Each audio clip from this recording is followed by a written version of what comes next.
iteka n'umunezero ntangere vyo gusubira kubana namwe abanywanyi bacu mubana natwe makuru n'ibiganiro vya misi yose tubandanya gushikiriza kuri nombonesha kure yacu ari nayo yanyu Muhuza TV. Uyu ni umwe tugiye kubageza kamakuru biriko biravugwa bigezwe ko nga mu gihugu cy'u Burundi. Namakuru tuza kugaruka ni kweri ko aravugwa mu gisata ca politike ndetse n'agateka kazi na muntu. Kuri uyu munsi wa Mungu igenekerezo ya 19 kwezi kwa gatanu mwaka w'2024 bariko baravuga ko iperereza ry'u Burundi ryasubiriye kwimonogoza kunyuruza abantu. Umuzo wa President Ndayishimiye ku butegetsi muri Ruheshi mwaka w'2020 hari ikintu wasa n'uwahinduye. Iperereza ry'u Burundi benshi bita documentation ryasa n'iryagabanije ivyo kunyuruza abantu bakaburwa irengero. Bamwe mu vyamamare mu kunyuruza abantu nka Alexis Ndayikengurukiye batazira nkoroka, Joseph Mathias Nyonzima batazira kazungu, Atia Nduwimana, Jodase, Jove Cishahayo, Salvatore Horihoze, Destino Bapfumukeko, Desire Uwamahoro, Bonaventure Niyonkuru, Jonas Ndabirinde, Claude Nijimbere batazira amatwi, Werari Privé, Mitabakana, Gerard Ndayisenga bari barahongotse amajigo.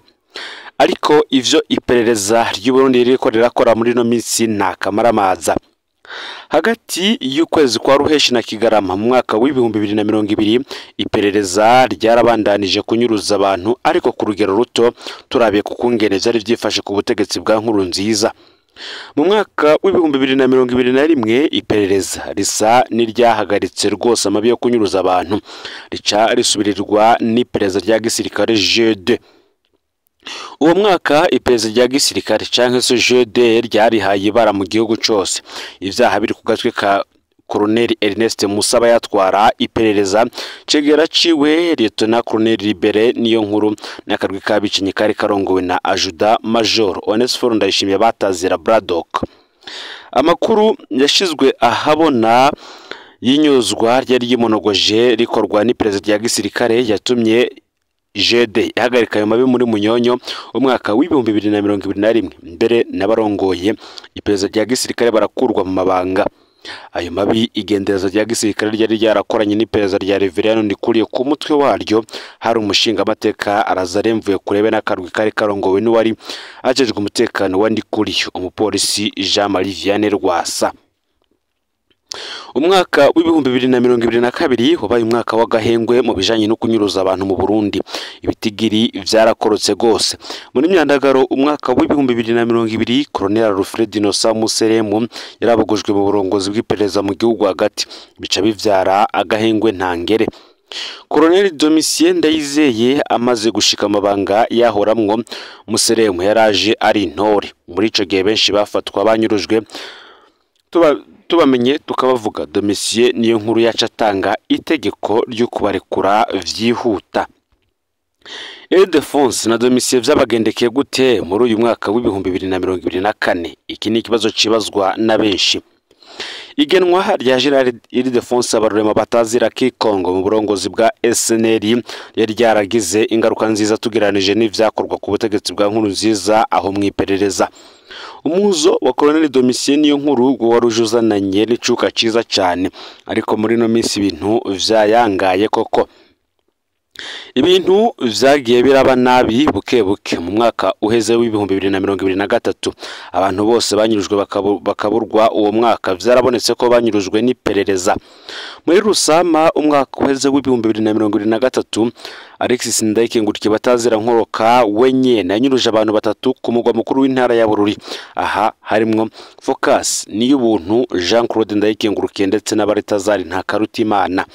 Abo bose baramenyekanye ariko nta cakurikiye.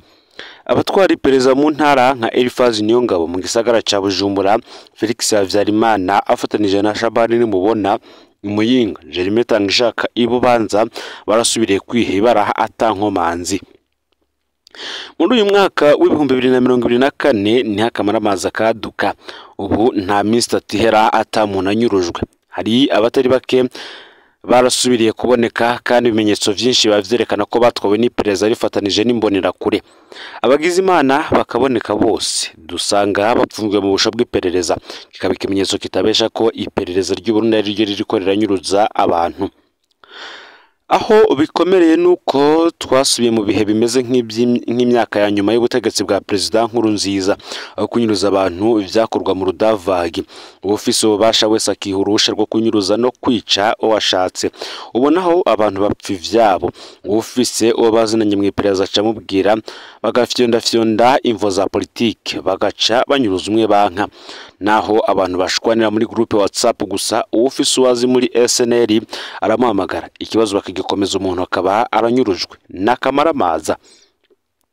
Ibiriko biraba vyerekana ko ngo ubutegetsi bwashaje. President Ndayishimiye ntagishoboye gukurikirana no kubuza ibiriko biraba. Abatwara iperereza ntaco bakinezwe, barengewe nabo munsi yabo. Amategeko yo kunyuruza abantu ari kazanana ahantu henshi, nta mwanya wo kwiga ikibazo c'uwafashwe ukiriho. Abantu bariko baricwa, abandi bagapfungirwa ubusa mu bintu bidafashe. Ildefonse Abaromana na Domitien Niyonkuru bateye akaranga kabaranze mu ntango. Ubutegetsi buratosekaye bikomeye kubera izo nyifato. Bamwe bakavuga ngo ya leta mvyeyi yatwemerera yari iyi turiko turabona, ata n'imyaka iniheze wamaze kwibagira isezerano wahaye abarundi. Abagukora nabi ubabona, ese inguvu zo kubahana no kubahindura zoba zaraguheranye? Ese mutima mweranda yogendera abategetsi kuri no Pentecote bagahagarika aya marira yibonekeza mu miryango y'abarundi bigizwemwo uruhara n'urwego rujejwe iperereza ngaha mu Burundi, ndetse n'abandi bitwa ko ari abategetsi biha ububasha budasanzwe? Ni mugihe kandi abanyagihugu babiri bo muri komine Nyanzarake mu ntara ya Makamba bafashwe ku mutaga wo ku munsi w'ejo heze wa gatandatu igenekerezo 18 Rusama y'umwaka wa 2024, n'ubundi bafashwe n'abakozi b'iperereza ry'u Burundi. Abo ni Filimini Nzeyimana atwara umugambwe MSD muri komine Nyanzarake, hamwe n'uwitwa Oscar akorera muri Kopeka aho Inyanzarake nyene. Umunyagihugu agira gatatu yariko arondegwa nabo bakozi b'iperereza we yashoboye gusiga abakozi b'iperereza nk'uko amakuru ava muri komine Nyanzarake bivuga. Gushika ubu ntawuza hajanywe abanyagihugu hamwe n'ico bagirizwa.